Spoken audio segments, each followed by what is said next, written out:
Сәлем достар, каналыма қош келдіңіздер. Дәм балмұздаққа ұқсайтын тортты жасап үйренгілеріңіз келсе, осы видеоның соңына дейін қарап шығыңыздар. Описание бөліміне осы тортқа қажетті барлық заттардың құрамын жазып кетемін. Бөлме температурасындағы 60 грамм жұмсақ сары май, осының үстіне холодильниктен алынған салқын 310 грамм сгущенка. Сгущенка сапалы болу керек, качественный, яғни три желания, сосын Рогачев деген, деп деген фирмаларын қолдансаңыздар болады. 2 жұмыртқа саламыз. Жұмыртқаны тоже холодильниктен алып қоса берсеңіздер болады. Осы үшеуін біріктіргеннен кейін енді үстіне ұн мен разрыхлительді саламыз. Содан кейін біркелкі масса болғанша тағы да миксерлаймыз.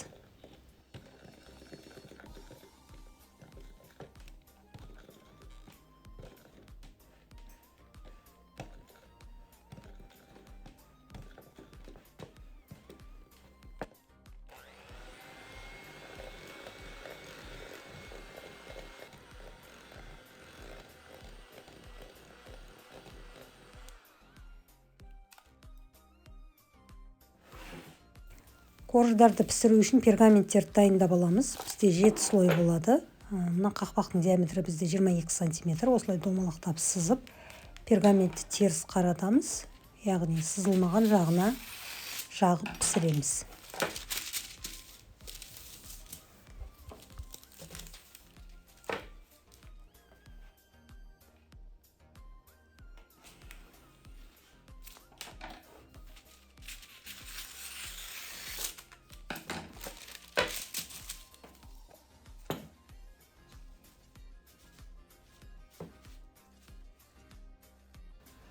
Теңдей қамырларды осылай 7 слойға бөлеміз.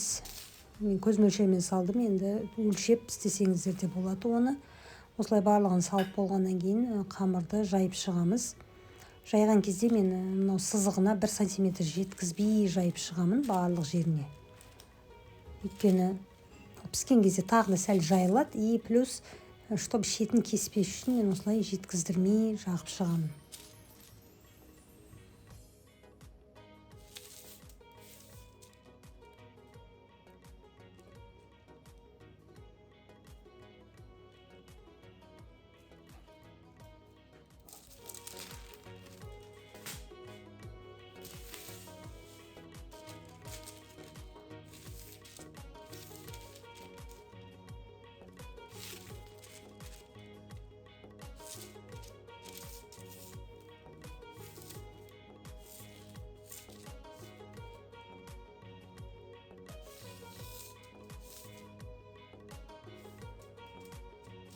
Біздің бағана қамырымыз дайын болған кезде біз нені қосып қойымыз керек, печканы. Печка бізде жақсылап қызу керек, 200 градуста прям жақсы қызған печка пісіру керек. Сонда сіздердің корждарыңыз әдемі болып көтеріледі.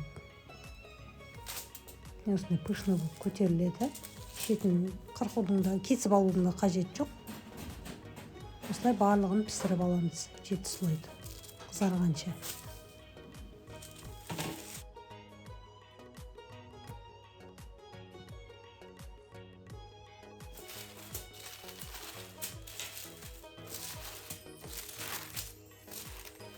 Барлығын пісіріп болдық, енді суығанын күтеміз, содан кейін енді кремін дайындаймыз. Холодильниктен салқын осылай сливке қолданамыз. Мен өзім 35% либес сливке қолданамын, сонда формасын жақсы ұстайды.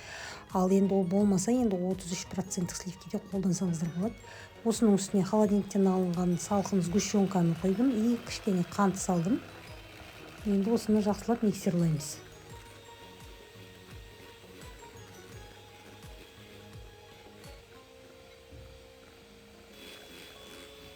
Крем қоюланды, формасын жақсы ұстады. Осыдан кейін енді осыны өшіріп, үстіне сметана саламыз 20%. Одан кейін оны миксерлаудың қажеті жоқ, тек венчикпен жақсылап біріктіріп шығамыз, болды. Сіз қазір бұны миксерлайтын болсаңыз, бұл крем қайтадан сұйық болып кетеді, өйткені сметана қосылды. Сондықтан миксерламаймыз, тек қана осылай араластырамыз, болды. Енді тортты жинаймыз.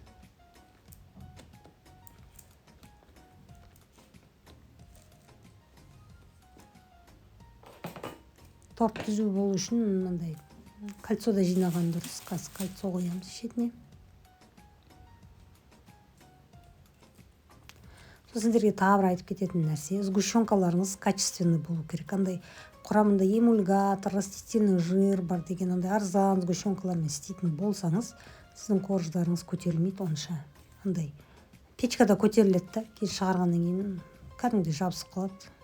Андай жұқа болып қалады.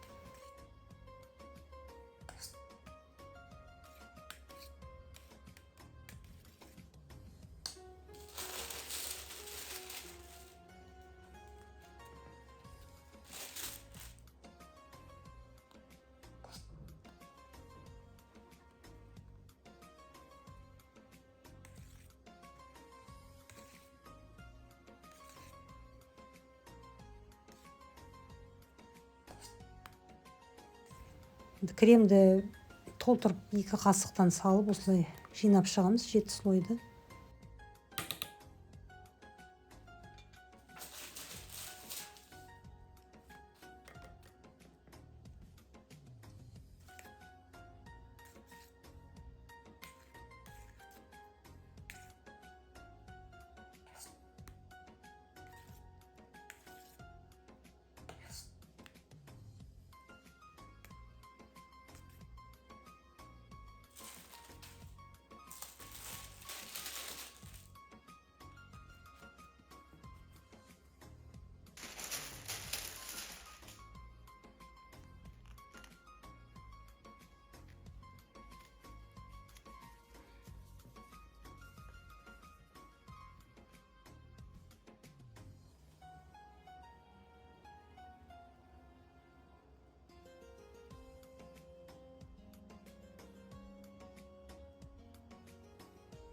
Тортты жинап болғаннан кейін бетінде осылай креммен жабамыз да, содан кейін холодильникке 30 минут немесе 1 сағатқа қоямыз. Содан кейін барып кальцоны шығарамыз.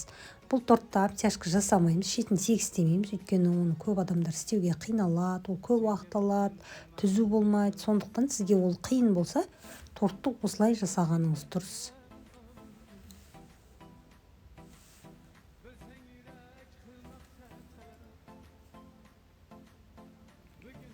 Холодильникте тұрды біраз уақыт, енді кальцосын шығарамыз.